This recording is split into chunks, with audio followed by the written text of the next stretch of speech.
All right. Hello, everyone. I think we're here. Julie is with me. She's going to hang out as usual and keep us company and monitor comments, answer questions for you guys. I'm just checking the pages and make sure things are streaming as we hope they are.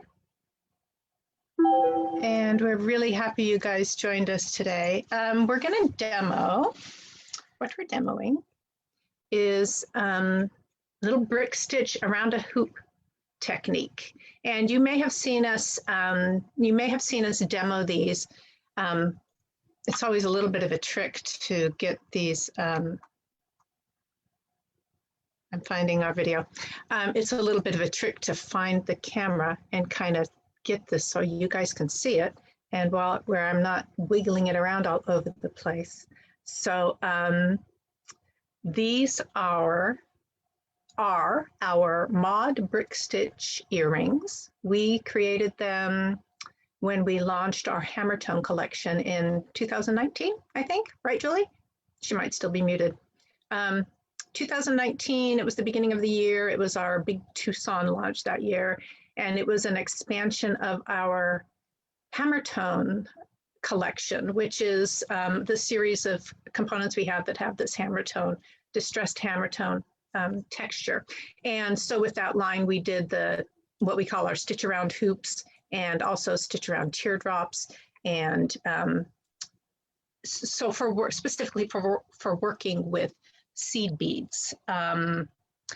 So that's what we created these earrings for. And I'm still waiting for Julie to pop in. I'm here. She's here. So hi, everybody. And we're going to demo these. And we've done it before. We did a little demo. I see that the video is streaming, Julie, but I'm not seeing any comments or anything. So I hope everything. I see comments. I'm hoping everything's going okay. It looks good. People are out there. Whoops, no, that's not the right one. So you're streaming live. Yeah, so I'm looking for it on our own page, and the only one that's coming up for me is last week's. So. Oh, you're on the wrong thing. No, I see you live with your today's outfit, and I'm seeing comments from your usual crew. So we're here, yay. Hi. So I did, if you guys were watching last week and we were having technical issues, I did go find myself, I didn't need a new cord. I needed a new port on my phone for plugging in. It's also the speaker and it's also the microphone, and it also holds the battery. So it's a very important little part on my phone. And I got one of those and replaced it. So we shouldn't have any problems, hoping. So let's see, anything else interesting I wanted to say? I'm excited to demo this technique. I'm gonna go ahead and switch our camera. And I am excited to demo this technique because it is just versatile and very, very popular right now. So these are the earrings we're gonna do. They're very fun with a little pearl embellishment. But I also wanted to show you guys other things we've done with brick stitch around various components. And I got to give Danielle Wicks a shout out. She did when we were preparing to launch these hammer tone products, she did a whole lot of work with seed beads for us, going around the different components inside and outside. And then of course I did work myself. So we're going to demo this pair of earrings here, which is just a single row of brick stitch around the hoop. And I'm also going to go into a teeny bit, adding layers of that. The brick stitch is a very good technique for stitching around things, and you can add layers. That's what's kind of cool about the brick stitch. And you can use different size beads. It's really kind of very inspiring, I find it. This is one that I did around one of the, what do we call this, Julie? The teardrop stitch around. So, and this one is on our website. This one is obviously multiple layers. and might be, and also includes our little dagger bead at the bottom. That one might be a little beyond the beginner, but still an awesome project, and it's on our website, as you know, as is the mod Brickstitch one. And then this, we did the Brickstitch around our classic hook, our large classic hook, and that was really fun. We got inspired to do that by a designer named Thomason Alexander. Did I say that right, Julie? Sometimes I invert her name. I do too. Well, I always call her Alex. Yes, and we call it, well, that's why I invert it sometimes, because she goes by Alex. So Alex did this with, I don't remember now if she did it with seed beads or wire wrapping, but she did it on the large classic hook, and it inspired us. So so we've got that on our website as well. Here's a couple of Danielle's pieces where she went around the stitch around teardrops. And let's move on to the inside. This one is on the website. This one is called our mosaic bracelet. And when you do Brickstitch on the inside, it's the same process. You're just working around the inside of the hoop instead of outside. And I think really what you have to be very careful going inside is just making sure your beads fit. You have to do the prep and make sure all your plan is going to work inside that space. You know, if you're going outside, not so much of a concern. You just need to make sure you got enough to go around each layer. But inside, you really got to make sure that things are going to fit. So that it's really got a lot of potential. This one's fun. And this one is also on our website. This one's on our website, brand new. We just added this. I love that so much. It's one of the pieces, this is Danielle's as well. It's one of the pieces that ended up in our new catalog, Julie. So it got added to the website just at the first of the year. That one is in the catalog? Yes. Oh boy. So there's a link. I sent you a link for that one that you can share with everybody if they want to look at that project. Sure. I am pretty darn sure, Julie. She's asking the person who writes all the instructions and loads all the stuff into the website. So yeah, it's there. I'm sure of it. Oh yeah, no, that one. Oh, you know what? Again, I did that thing where I'm watching the wrong video feed. So I'm looking at something different than what you're talking about. You're behind. Yeah. I'm behind. Now I'm caught up. She's caught up. All right. It's that darn 20-second delay on the Facebook stream. This is me never sure I'm really being helpful. You're always helpful, Julie. Hey, I forgot to point out when the camera was on me, I'm wearing a necklace that I did many years ago. Now, these two are not actually brick stitched. They're stitched more like if you guys have ever lashed beads onto a hoop with wire, which we demoed that a few weeks ago, Julie, when we did that Yes. wire wrapped necklace from the renewal launch. Yes. That lashing of the beads onto a hoop. Mhm. So this is seed beads and beading thread. But the beads aren't attached brick stitch. They are attached like the other way. And I don't know what they technically call that when you're working with seed beads. When you do that stitch around the ring, I'm really not sure, but I've done it a few times. I've had this necklace for a long time and I love it. What is maybe not quite as versatile when it comes to adding extra layers, but you could certainly come around and add. I could see little tiny seed beads coming around on the second layer around the outside of these. That one has our little beaded seed bead on it, right? Our cast one? It does. It has our little, what we call our A-dot, come on, focus. Our little A-dot seed bead, and it has one of our pinch bails. Oh, I'm going to put a link to the pinch bails. Because those work. Oh, and Danielle used pinch bails on these two too. They work super well for this type of work. Absolutely. We have lots of nice pinch bails. So that's a fun one. And then this one, this crazy thing, this is stitched around one of our Charm Keeper hoops. And I used super duos, not super duos, diamond duos. And some of our little faceted spacers on there.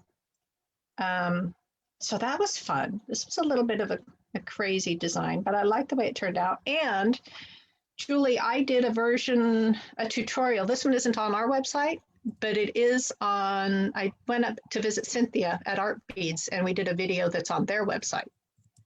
So Leslie Pope, when you were asking, they are saying that you weren't sure what you called that. I forget the technique. She said it might be called couching. Pouching with a P? With a C, couch, like what you sit on, couching. Oh, interesting, Leslie. Thank you. I poked around a little bit before our video to see if I could find what people call it when it's not Brickstitch, but the other, and I just really couldn't find anything. So thank you, Leslie. That is good info. And if you guys don't know Leslie Pope, she's an amazing seed bead designer who works for Beadsmith. Beadsmith. I knew that. Trying to remember. I'm here to help. Yes, you are. See? So let's get to our little demo with the Brickstitch around the hoop. So the first thing I'm going to do is thread a needle, which I did in advance because I've learned to try and do that before I do a demo. And I've got about 36 inches of a lightweight, it's probably Fireline. I didn't look at the spool that closely, but it's just a lightweight Fireline. And I've got about 36 inches. And the first thing I'm going to do is take the end of it and attach it to my stitch around hoop. I want to leave at least a 4-inch tail, maybe even a little longer. And I'm going to just attach it with a double knot.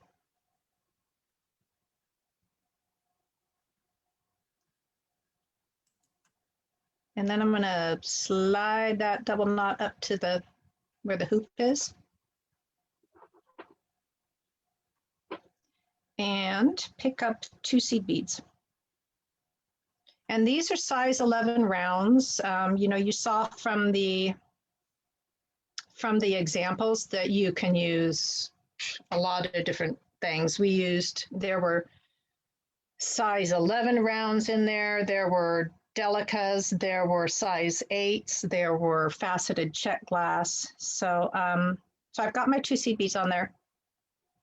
And I'm going to come around through the hoop, trying to keep the tail. I'm kind of pulling the tail off to the side here, so it's out of my way. And I threaded my needle through the hoop so that my beads are sitting on top on the outside edge. And then I'm going to thread my needle back up through the second bead. And then if I pull that tight, they nestle next to each other, right there near the hoop. And now what I'm going to do is take the tail, and I learned this little trick from Danielle, and I'm going to thread that tail up through the first bead.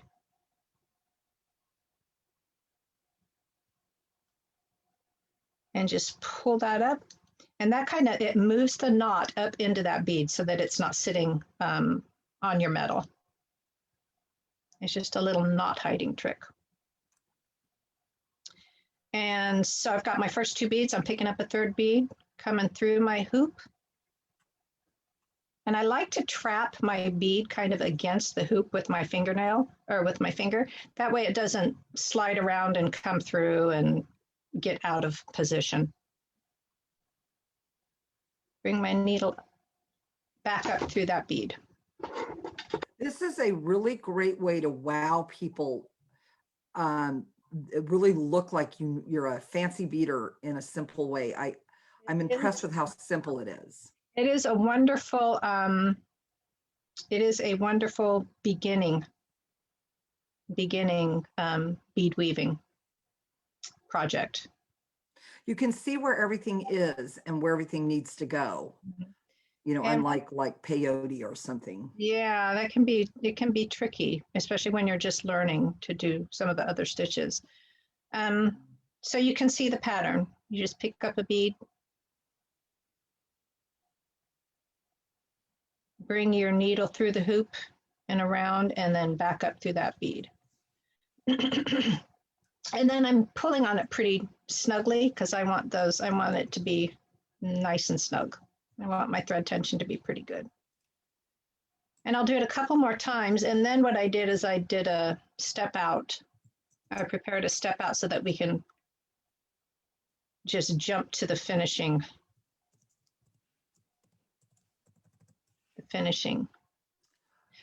Remember how Julie, when we were preparing for the meeting, Julie and I were talking and she was asking me something and I was typing at the same time. And it's like, you can't type and talk at the same time. You can't. Some people can. Some people can multitask, and I think I could do it better when I was younger. Maybe. I mean, I'm a good multitasker, you know that, Julie, but talking and typing can't do. And well, yeah, I think that's what I mean when you're talking with somebody and trying to do something. Yeah. Hey, you have a question here. Tracy Alden wants to know what your preferred thread is for bead weaving. I'm always going to go with a bonded or braided. There's the fire line and Beadsmith's fire line and Beadalon's wildfire are kind of most common ones. There's another one that someone suggested to me recently. Oh, Danielle hopped on. It's called, she probably, her ears were ringing or buzzing, whatever it is when someone's talking about you. Hi, Danielle. Nanofill, but I haven't actually tried it yet. So that's also a good, I'm not sure if it's bonded or braided, but it's one of those nice sturdy threads that don't break and don't tangle. And I can't split the thread with my needle. That's something that I experienced a lot when I was first working with seed beads, is I would split my thread, which happens with the kind of the nylon and the more fabric-y type of threads. I don't think that's technically a term for it, but so now you've got seed beaters on today. So if you have any questions, hopefully they have tips for me. So I did learn a very important tip recently. So I've got my step out here. It's got some thread waiting for me, and I need to thread my needle. Should have done it beforehand. But what I learned recently is that if you flatten the end of your thread with a pair of pliers, it makes the threading process a lot easier. We'll see if that proves true. And I need to put my second pair of glasses on, Julie. Yep. I'm going to get you a pair of really strong ones so you can wear only one pair. Yeah, we'll see if that works. Well, I keep forgetting. Okay, where's the end? And where's the needle? Yeah, I've been using that technique of flattening it, and it really has been working very well.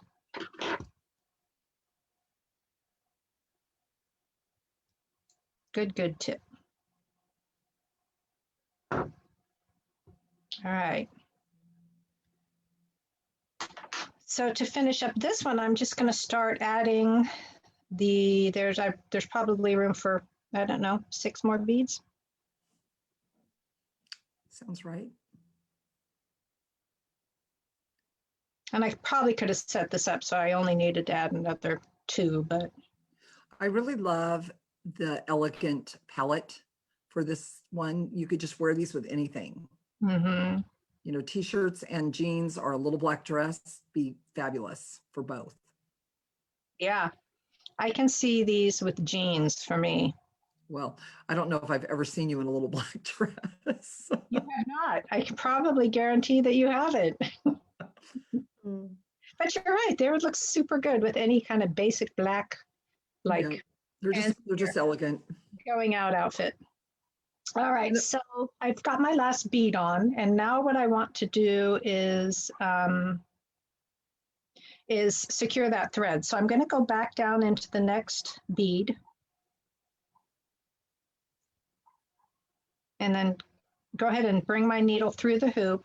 But then before I go back through the bead, I'm going to make a little half hitch knot. So how I'm doing that is I'm threading my needle under the thread, and then needling through the loop. So I just have a little half hitch knot forming there. and pull that tight. And then go back up through the bead. And then I might do that one more time, just for extra security. Down through the bead. You saw that I went through the next bead over, underneath the thread and through the loop.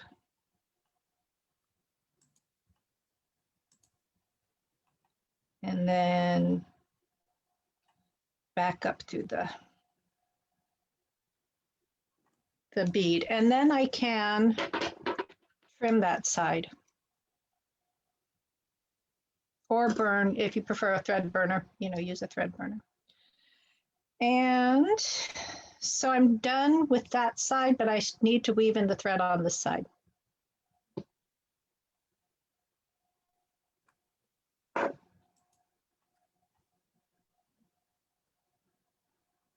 So I just thread the needle onto the tail, which I've left probably about 5 inches there. Thank goodness.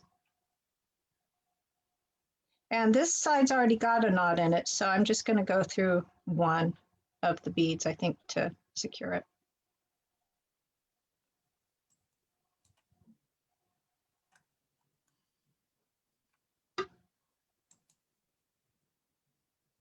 This side's a little tighter because this happened at the beginning, so all that bead weaving, that thread's nice and tight right there. But still, I got my needle underneath it. Made my little half hitch knot, and then I'm going back up in.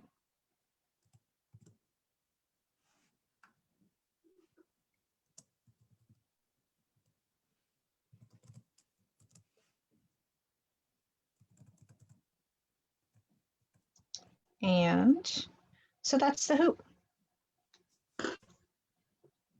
Pretty simple. So now the next part of the earring is another little trick I like, you guys, is to keep a magnet on my beading mat so I don't accidentally lose needles.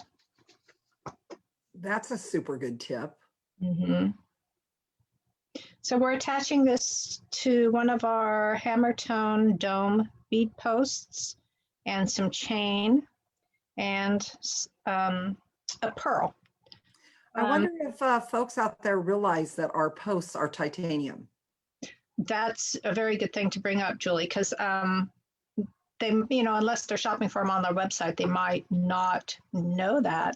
And titanium is a good hypoallergenic metal that won't cause reactions for most people. So it's a good thing. For anybody, Tracy, I have actually never heard of anybody having a reaction to niobium or titanium. Mm-hmm. When some people think they have, but I actually had a whole conversation with the reactive metals folks who are the experts, and they agree. People just don't react to it. That's good to know. So anyway, titanium posts, very good. So the original pair, we have this little delicate kind of embossed cable chain that happened to fit very nicely in a large hole pearl. So that's how I made this first pair. But I kind of think that it fits so well that I was able to move it along the chain and it actually stays in place. But I think that was kind of an isolated incident. It worked well for the original pair, but somebody else may not have this exact type of chain. They may not have the large hole pearls. So I'm going to demo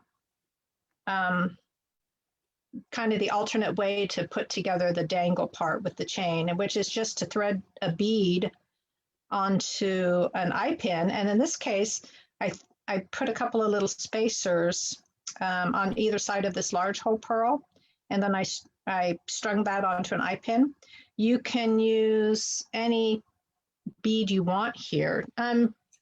Actually, Danielle made a nice little variation of these that I've got here. Let me show these.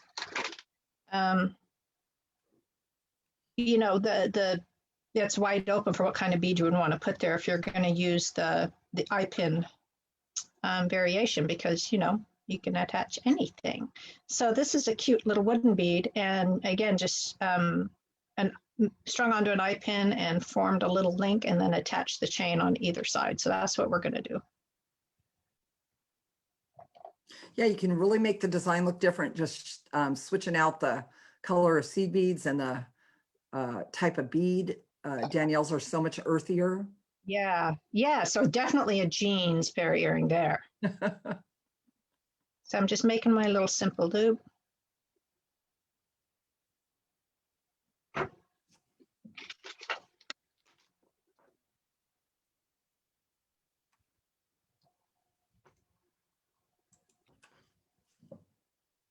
And I did include the instructions for this, Julie. I already linked to it. Yeah, but I put I put these instructions in. Sorry, my brain again with the multitasking. I'm trying to tell you guys one thing and do something completely different. The instructions on the website include the instructions both for like a large hole pain that you thread the chain through, a large hole purl. What did I say? Large. Something subliminal there. Large hole purl, thread the chain through. It includes the directions for that, and also includes directions for doing the eye pin version. Awesome.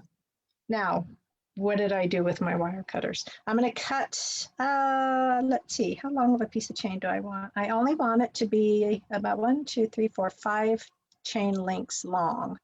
And of course, that will change depending on the chain somebody's using. Okay, where did that go? You guys saw me cut that. Where'd it go? Oh, it just didn't come apart. And then I have a couple of little jump rings.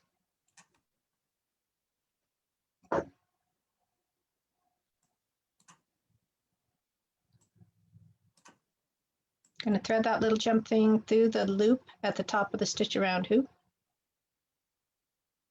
and attach that first little piece of chain. I have a little piece of remnant wire on there that needs to go away. Then I can open one of the loops on the eye pin on our bead.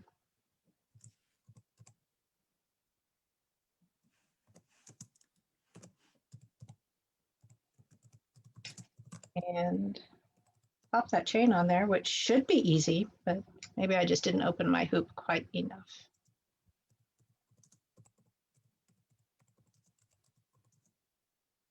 There we go. Close that up. And this chain is pretty fine wire, so I'm going to make sure that my loop is closed very securely so that chain won't slip out. I'm going to open the loop on the other side and cut myself a second piece of chain that is again 5 links long. And you know, you could totally make these shorter or longer, whatever you wanted.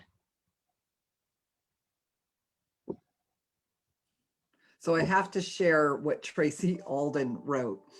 She says she has some titanium implants, medical implants. Oh, So she is very happy to know that the that her implants will match her jewelry.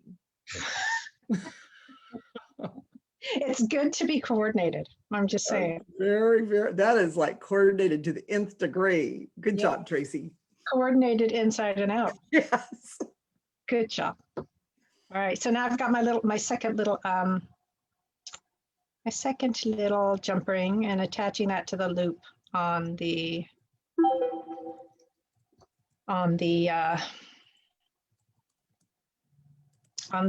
whatever you call this post. I don't know. It's like Monday and the brain cells just aren't firing or something. Word finding can be hard. I know. So there you go, you guys. That's how easy that the little mod brick stitch earrings are. And I'm looking at this now and it feels like the chain is a little bit long for me. So if I was going to make this for a pair to wear myself, I'd probably shorten it by like a ½ inch, the whole thing. I would take a couple links off of each of the chain segments and just just to make it a little shorter. These ones are cute that Danielle did. They are a little bit shorter, and that's a cute little chain. I don't know whose chain that is, but that one's really fun. I love that chain. Yeah, that's cute, huh? Mm-hmm. All right, so that is, that's the little earrings. Now, I wanted to also show you guys, oh, here's another example pair that wasn't on the first tray. This is also a Danielle design. She's everywhere. I know she is. She took the smaller stitch around hoop and she did a row of size 8 seed beads and a row of size 8 seed beads. And then she added, just down at the bottom, she added the dagger beads that are really fun. If you guys aren't familiar with our dagger beads, they're just like a glass dagger bead with a hole that you can, but they're metal, obviously, with our hammer tone texture, and you can stitch them into a seed bead design very easily. So she added the little daggers and some size 11 seed beads down at the bottom. So I was playing with that idea and I stitched around, and I think actually this needs some refining. What you will find when you're working with adding Brickstitch layers is that obviously each layer, each circle is going to have a different circumference. So you need to add more beads. It's not just a 1-to-1. Occasionally you have to squeeze a 2 in. You're going along and you're adding a bead, and then every once in a while you got to add 2 of the upper layer into that lower layer, if that makes sense. I'm going to demonstrate it here in a minute. So you can see that there's 2, and I think that that's where the name, the Brickstitch name comes from, is when you're adding beads like this, it's like you're stacking bricks on top of a layer, right? So there's two beads added into this first original row bead, and then there's just one for a little while, but as you can see, the beads are starting to move or lean to the left because there's more space on the outside edge. So then you gotta, at some point you have to add in a second bead into the one of the first ones. And I hope that all makes sense, but that's just how it works with the successive layers when you're brick stitching around the hoop. So I set us up. I don't know if I'll get all the way around to, let me get untangled. Finish your sentence. What's that? You didn't know if you would get all the way around to. I'm forever telling Julie that, you guys. She thinks fast, and she'll be saying something, and she just stops, and I'll be like, Julie, finish your sentence. Oh, I'm famous. I do, so obviously I do that too. Not so much. Yeah. What I was going to say is I don't think we'll get so far as to like demonstrate putting these little dagger beads in, but I'll bet you Danielle has directions for this one somewhere. She's on. We'll hear from her if she does.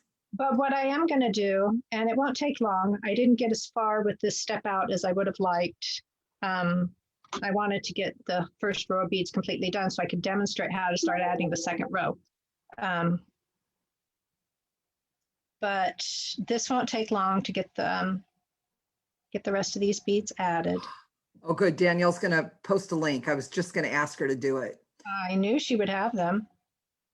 And she's such a fast worker. If she didn't have directions written for that, she would have in like an hour. I was going to say she'd have it before you're done with this video. Pretty fast. With 2 little kids running all over the place, no less. Once you get the hang of this, this technique, you can get pretty quick at it. I think when I'm retired, I will take up seed beading. It just looks so relaxing. Mm-hmm. It can be. I certainly did not find it relaxing in the earlier stage when I was learning. Oh, yeah. There was just so much to figure out, like what kind of threads to use and how to work with the threads and how to avoid tangles and different kinds of needles and threading the needles. Oh my goodness. Well, So, what you're doing today looks very relaxing. well, I feel like I may not be an expert, but at least I've finally gotten to where I am a little more adept, at least. But at first, I did not find it relaxing. Now, if I'm working on a project and all the little particulars are figured out, you're right. It can be quite nice. Mm-hmm. I'm not one of those people that can do it while they're watching TV, though. You have to look up and down a lot. I need to be watching what I'm doing or I will make mistakes. So, but I know there's people who can do that. They take trays of bead projects on car trips and they sit with them in front of the television. And I've seen you bead on airplanes a lot of times, Tracy. yeah, but I don't, that's a little different. You're kind of trapped on an airplane. It's You're not usually on a deadline. right. That's true. I'm probably also working on a deadline. All right, so I have a first row done. I'm nudging the beads so that it's kind of centered because this final bead on this side ended up a little bit further away from the loop. Not a big deal though. So to start adding a second row, I'm just going to pick up 2 seed beads the same way I started on this side. And I'm going to go down through that bead that I just stitched on. And there's a couple different things. So I just added, I could have gone through the next bead so that both of those, instead of the first one, so that both of those beads would kind of sit more directly on top. But I wanted to fill up this space here next to the loop. So I went with going back through that first bead. I don't know if that makes sense. And I'm going to look at some of my examples to see if there's any good way to demonstrate that. Okay, you can see in this one, if you guys can see the second layer, instead of stitching on those first 2 beads directly over the first one, Danielle took those 2 beads and needled down to the second bead. And then, so that shifted those first 2 beads more directly overhead the original row, first 2 beads. Does that make sense? But what I'm doing is I want to, whoops. I want them to sit more on top of just the first one. So that's what I did. I needled back down through the first bead instead of the second. And then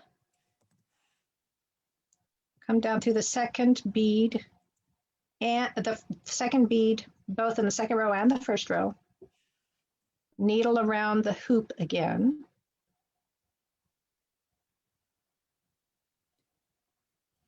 And you know what I did? I forgot to pick up my bead.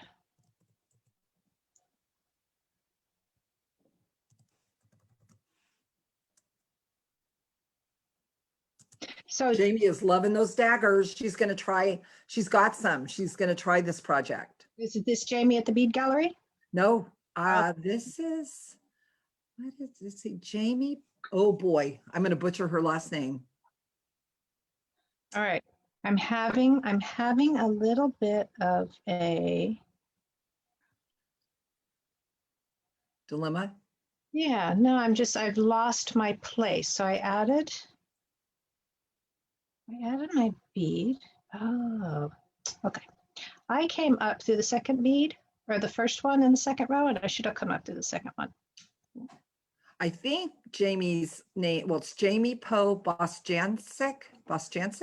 Not familiar, but I am so sorry, Jamie, for that butchering of your name. Oh, is Geet watching? Oh, I don't think so. I don't think I saw her. Now we've been calling Geet. She's one of our regular people. I think she's in Sweden. And she's a lovely designer and very active in the bead video world. She does moderating for Kate Richberg's videos a lot. And I've always just called her Geet because that's how I've seen it. But I heard Kate call her Geeta. So I'm like, oh, if she's on here, I want to see how I'm supposed to be saying her name. So you guys can see now I've just gone back to that pattern of adding a bead.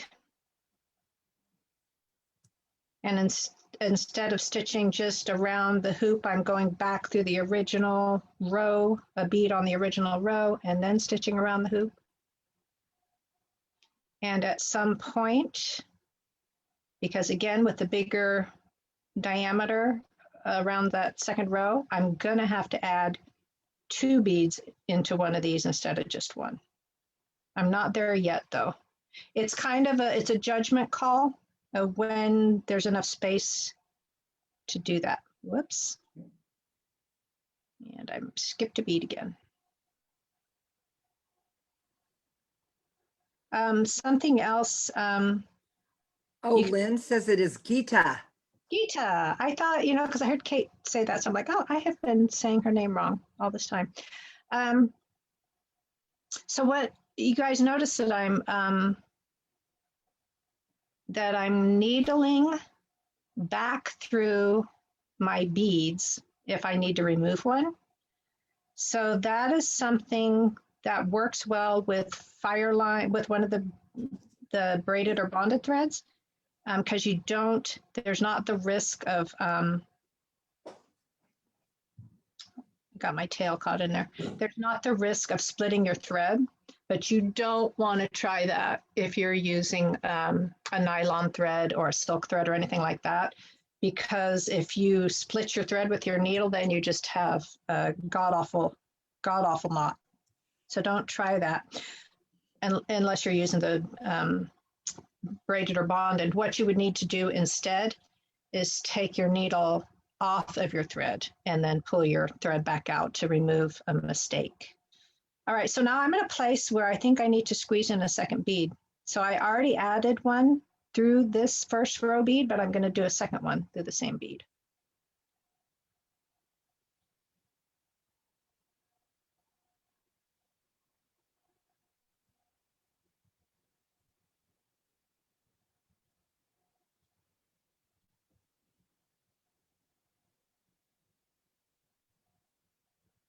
There you go, it tucks right in there.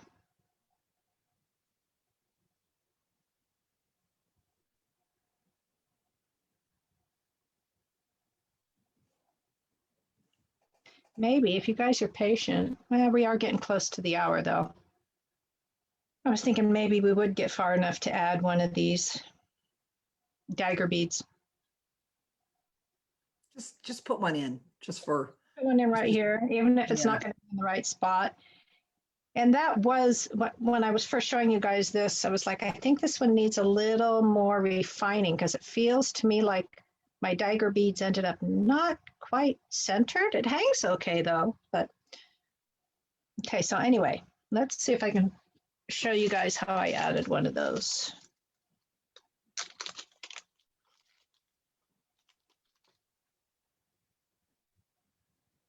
All right, so let's see. How did I do it? I was just playing with this yesterday, so I think I just need to add it like a bead and go down through my next one.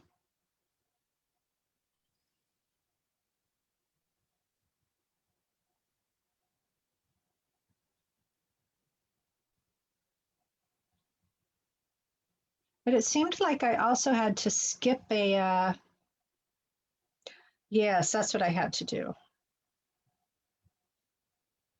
That's not right. All right, this will be just an exploration, guys. How did I pull that off?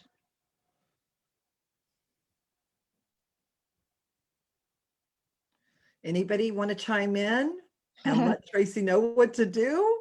Oh, no, I'll figure it out. I'm just, I was, I love Tracy. I love that you are willing to go on video and figure things out and not have to be like 100% prepared, like yeah, like a real human. like a real human. And I just Mhm. remembered what I did. Okay, good. So it's just a little bit different. You're not just adding it like a seed bead. So I string on the dagger bead and then I pick up a second seed bead and then come down, skip one of these. Now we might be wrong here. Well, I might have to come back and This is where you add the nail biter element to every video. we like doing that. It's fun. There we go. So I had to add on that second seed bead because they're not going on the same direction as the seed beads, right? The hole's this way instead of this way. So I strung it on, added a second seed bead, and then come down through one of the original row beads. I skipped one so that there's room for the dagger bead. Danielle says, yep, and then brick stitch, but come up only through the last seed bead added. She lost me. Well, just keep going. Well, yeah. You can see. I wanted to let you know in case it made sense to you. Yeah, you can see that we got it. So, and I'm also almost at a place where I want to add a second double stitch into one of the original row beads already. I'm really glad you're doing this so that Jamie, who was going to be brave enough to try this with her daggers, can see you gave her double the value, showed her what not to do also. Yeah, well, she would have figured it out, I'm sure. And also, Julie, the Danielle just posted, I'm sure, posted a link to some directions for adding the dagger beads. And also we have this one. And this was a little different because I just added it as an embellishment at the very bottom. So it's not like I was stitching it into a row, but. You know what, Tracy, that earring would be gorgeous with a bunch on the bottom also, like laced on, like more than one. Mm-hmm. I mean, if you wanted to just make it a bigger earring. Yeah, for sure. So that's it. That showed you guys how to start the second row and then how you have to adjust for the bigger circumference as you go, add a second bead here and there, and then how to add the dagger too. That feels pretty good, huh, Julie? Yes. Okay. Well, I think then that I'm going to switch my camera back and we can wrap up. Did anybody want to see those examples at all or have any questions about any of the examples? We kind of had a quiet crew today. We did. Okay. Well, then I think we're good.